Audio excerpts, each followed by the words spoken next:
बहुत सारे बच्चों और पेरेंट्स को ऐसा लगता है कि मेडिकल एडमिशन काउंसलिंग वो खुद से मैनेज कर सकते हैं। कोचिंग सारी दुनिया समझती है, सब बच्चे कोचिंग करते हैं, बट काउंसलिंग बहुत सारे बच्चों को ऐसा लगता है कि एक तो ये तो बहुत सिंपल प्रोसेस है और कोई भी इस प्रोसेस को इजीली अपने आप से खुद से मैनेज कर सकता है। ऐसा नहीं है। मेडिकल एडमिशन काउंसलिंग एक बहुत कॉम्प्लेक्स प्रोसेस है। देखिए, कॉम्प्लेक्स का मतलब ये नहीं है कि वो करप्ट प्रोसेस है। करप्शन का अब मेडिकल एडमिशन काउंसलिंग में कोई रोल नहीं है। ये मैं बात शुरू में इसलिए कह रहा हूँ क्योंकि ये चीज़ आपके दिमाग में बिल्कुल क्लियर होनी चाहिए कि हमारे देश में MBBS की किसी भी सीट के लिए सिवाय काउंसलिंग के और कोई तरीका नहीं है एडमिशन का।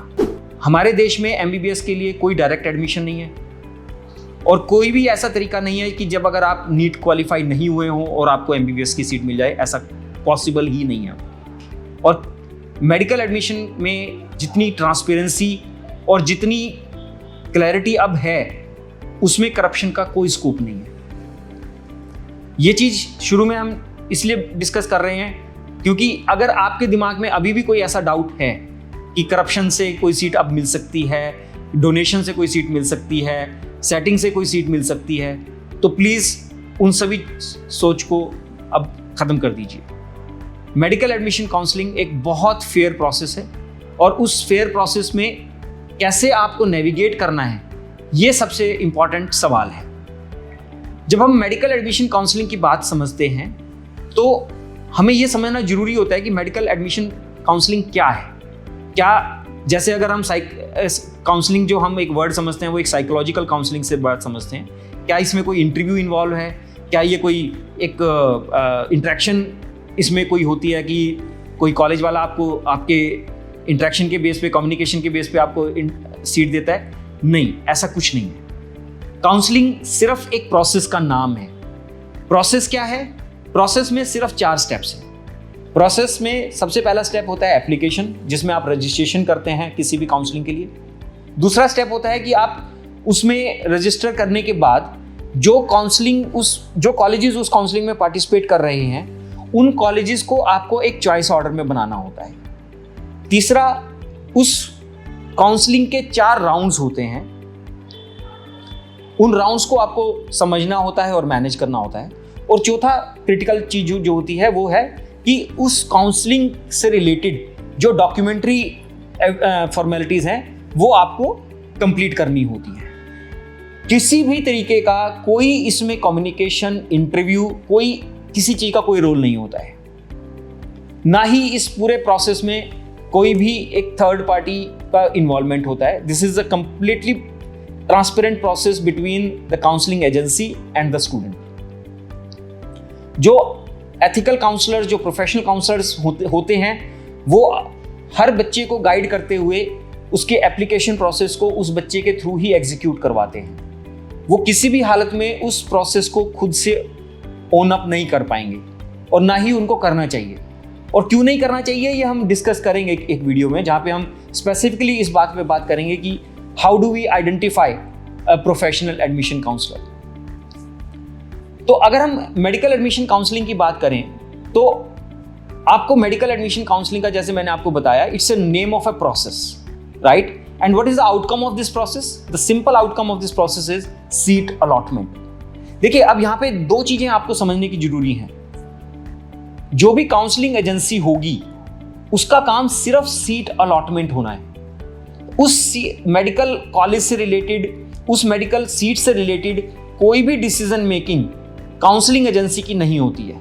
उसकी फीस कितनी होगी, उसकी एलिजिबिलिटी कितनी होगी, उसके लिए फॉर्मेलिटीज होंगी, वो सब उस रिस्पेक्टिव स्टेट DGME का पर्सपेक्टिव होगा। तो इसलिए किसी भी काउंसलिंग एजेंसी का कोई रोल नहीं होता उस कॉलेज की फीस, सर्विस बॉन्ड, डॉक्यूमेंट्स उनको लेके। जो ज्वाइनिंग फॉर्मेलिटी उस कॉलेज की होंगी वो उस स्टेट की DGME से डिसाइड होंगी, ना कि काउंसलिंग एजेंसी से। तो काउंसलिंग बेसिकली क्या है? हमारे देश में 2 तरह की काउंसलिंग्स होती हैं। एक होती है MCC की काउंसलिंग, जिसको बहुत सारे लोग सेंट्रल काउंसलिंग भी समझते हैं, और दूसरी होती है स्टेट काउंसलिंग। इन 2 काउंसलिंग्स को समझने के लिए हमें यह समझना जरूरी है कि हमारे देश में 4 तरह के मेडिकल कॉलेजेस मिलते हैं। एक जिसको हम कहते हैं INIs, institutes of national importance, जैसे एम्स, जिपमर, BHU, AMU, ये इंस्टीट्यूट्स ऑफ नेशनल इंपॉर्टेंस है। AFMC भी उसी का एक पार्ट कह सकते हैं हम। दूसरा होता है जिसको हम बोलते हैं government colleges, government medical colleges. तीसरा होता है प्राइवेट मेडिकल कॉलेजेस, और चौथा होता है deemed medical colleges. Actually they are called deemed universities. Now अगर हम समझें कि प्राइवेट मेडिकल कॉलेज और डीम्ड मेडिकल यूनिवर्सिटी में क्या फर्क होता है, तो देखिए बहुत सिंपलिस्टिकली अगर मेरे को आपको समझाना हो तो एजुकेशन में 5 स्टेजेस होती हैं।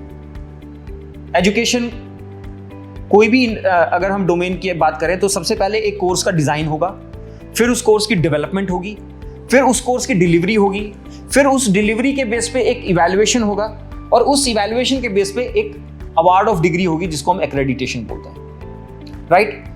जो कॉलेज होता है उसके पास सिर्फ डिलीवरी की अथॉरिटी होती है। वो ना ही इवैल्यूएट कर सकता है, ना ही डिग्री अवार्ड कर सकता है, ना ही कोर्स डेवलप कर सकता है, ना डिजाइन कर सकता है। जो डीम्ड यूनिवर्सिटीज होती हैं उनके पास ये सारी पावर्स होती हैं। वो कोर्स डिजाइन से लेके कोर्स एक्रेडिटेशन तक सब कुछ उनके पास पावर होती है कि वो कर सकते हैं। उससे क्या डिफरेंस क्रिएट होता है? उससे डिफरेंस ये क्रिएट होता है कि एक प्राइवेट मेडिकल कॉलेज के बनिस्बत उसके कंपैरिजन में डीम्ड यूनिवर्सिटीज में ज़्यादा आपको इंफ्रास्ट्रक्चर, एकेडमिक क्वालिटी बेटर मिल सकती है। देखिए यहाँ पे मैं एक बात और कहना चाहूँगा कि चाहे वो गवर्नमेंट कॉलेज के बारे में बात कहें, चाहे हम प्राइवेट कॉलेज के बारे में बात कहें, चाहे हम डीम्ड मेडिकल कॉलेजेस के बारे में बात कहें, तीनों ही कैटेगरीज में अच्छे कॉलेजेस भी हैं और कुछ सबस्टैंडर्ड कॉलेजेस भी हैं। तो सिर्फ एक क्लासिफिकेशन से कोई ऐसा फर्क नहीं पड़ता है कि हम ये कहें कि सारे डीम्ड अच्छे हैं या सारे प्राइवेट अच्छे हैं या सारे गवर्नमेंट अच्छे हैं। You will have good government colleges and bad government colleges, and you will have good private colleges and you will have bad private colleges as well. तो इन 4 कॉलेजेस में जो भी सीट अलॉटमेंट होगी वो सिर्फ 2 तरीके से होगी। या तो वो MCC की एडमिशन काउंसलिंग के थ्रू होगी या आपकी स्टेट की एडमिशन काउंसलिंग के थ्रू होगी। MCC कौन कौन से सीट्स को अलॉट करता है? हमारे देश में जितने भी गवर्नमेंट मेडिकल कॉलेजेस हैं, लास्ट काउंट तक there were about 357 government medical colleges. तो वो सभी के सभी गवर्नमेंट मेडिकल कॉलेजेस की 15% सीटें जो होती हैं उसको हम ऑल इंडिया कोटा बोलते हैं। उसकी जो सीट अलॉटमेंट होती है वो MCC के थ्रू होती है। और दूसरा, जितनी भी डीम्ड यूनिवर्सिटीज हैं उसकी भी सारी सीट्स अलॉटमेंट MCC करता है, और INIs की भी सारी सीट अलॉटमेंट 2020 के बाद से MCC के पास है। तो 3 तरह की सीटें MCC कंडक्ट करता है, MCC फिल करता है। पहला आपकी डीम्ड यूनिवर्सिटीज, दूसरा आपका INIs, और तीसरा आपका all India quota of government medical colleges. दूसरी जो काउंसलिंग होती है जिसको हम बोलते हैं स्टेट काउंसलिंग। स्टेट काउंसलिंग क्या करता है? वो 85% ऑफ द स्टेट कोटा, जो गवर्नमेंट कॉलेजेस का जो उस स्टेट में जो गवर्नमेंट कॉलेजेस हैं, सिर्फ उस स्टेट में जो गवर्नमेंट कॉलेजेस हैं उसके 85% सीट, क्योंकि 15% तो आपके ऑल इंडिया कोटा में चली गई, 85% जो बची उनकी फिलिंग प्लस जितने भी उस स्टेट में प्राइवेट मेडिकल कॉलेजेस हैं उन सब की seat allotment state counselling agencies करती हैं। अब दोनों में बेसिक फर्क क्या है? जो सबसे बड़ा फर्क है वो ये है कि MCC is domicile independent, domicile free. Domicile free मतलब आपको वहां पे कोई डोमिसाइल प्रूफ नहीं चाहिए। कोई भी बच्चा किसी भी स्टेट का डोमिसाइल हो वो MCC में पार्टिसिपेट कर सकता है, एज लॉन्ग एज ही और she has qualified the NEET. उसको सिर्फ नीट को क्वालिफाई होना जरूरी है, और उसके बाद वो नीट क्वालिफाई करने के बाद वो MCC में पार्टिसिपेट कर सकता है। बट जो स्टेट मेडिकल काउंसलिंग होती है उसके लिए आपको डोमिसाइल की जरूरत होती है। उस डोमिसाइल के बेस पे ही आपकी एलिजिबिलिटी बनती है। जैसे मैंने आपको बताया कि 2 तरह के मेडिकल कॉलेजेस की फिलिंग स्टेट कर रही है। एक होती है गवर्नमेंट मेडिकल कॉलेजेस 85% सीट्स, और दूसरा प्राइवेट मेडिकल कॉलेजेस। बहुत सारे states specially for their private medical colleges वो नॉन डोमिसाइल को भी अलाउ करते हैं। हर स्टेट के इस बारे में अलग अलग रूल्स हैं। कुछ स्टेट्स पूरी तरह से ओपन है, कुछ स्टेट्स पार्शियली ओपन है, कुछ स्टेट्स कंडीशनल ओपन है और कुछ स्टेट्स क्लोज्ड हैं, राइट। तो ये समझना आपके लिए बहुत जरूरी है कि एमसीसी की जो काउंसलिंग है वो डोमिसाइल फ्री है, डोमिसाइल इंडिपेंडेंट है, और जो स्टेट काउंसलिंग होती हैं वो डोमिसाइल डिपेंडेंट होती हैं। यहां पे मैं एक बात आपको जरूर हाईलाइट करना चाहूंगा कि स्टेट काउंसलिंग्स के थ्रू अगर आप किसी दूसरे स्टेट में एडमिशन लेने की बात करते हैं तो आप सिर्फ प्राइवेट के लिए एलिजिबल हो सकते हैं। गवर्नमेंट के लिए अनलेस एंड अनटिल कुछ कोटाज होते हैं, जैसे एनआरआई कोटा। अगर आपका एनआरआई कोटा है तो आपकी गवर्नमेंट के लिए भी कुछ स्टेट्स में एलिजिबिलिटी बन सकती है, बट अदरवाइज आप गवर्नमेंट मेडिकल कॉलेजेस के लिए एलिजिबल दूसरे स्टेट में नहीं हो सकते। दूसरे स्टेट में गवर्नमेंट मेडिकल कॉलेज में एडमिशन लेने के लिए आपको सिर्फ और सिर्फ एमसीसी काउंसलिंग का ही सहारा लेना पड़ेगा। अब अगर हम ये दो काउंसलिंग्स की बात करें तो नीट के रिजल्ट आने के बाद जनरली सबसे पहले एमसीसी काउंसलिंग शुरू होती है, उसके फॉलो करता है आपका उसके बाद स्टेट्स। अलग अलग स्टेट्स की अलग अलग टाइमलाइंस चलती हैं, but generally they all start after MCC. MCC की काउंसलिंग के या स्टेट की काउंसलिंग की अगर हम बात करें तो जनरली 4 राउंड होते हैं।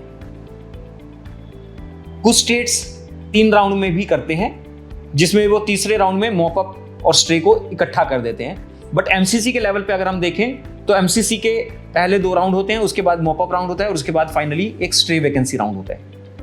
एमसीसी की जो अलॉटमेंट है वो पूरी तरह से ऑनलाइन है। स्टेट्स के लेवल पे कुछ स्टेट्स में 4th राउंड या 3rd राउंड वो ऑफलाइन हो सकता है। हर स्टेट के अलग अलग रूल्स हैं इस बारे में। तो अगर हम इस तरह से समझें तो 2 तरह की काउंसलिंग ही आपको एमबीबीएस का एडमिशन दिलवा सकती है।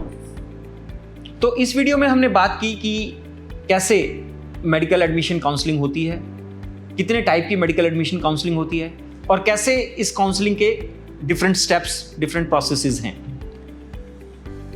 हमने आपके बेनिफिट के लिए इस टॉपिक को एक पूरी सीरीज में कन्वर्ट किया है।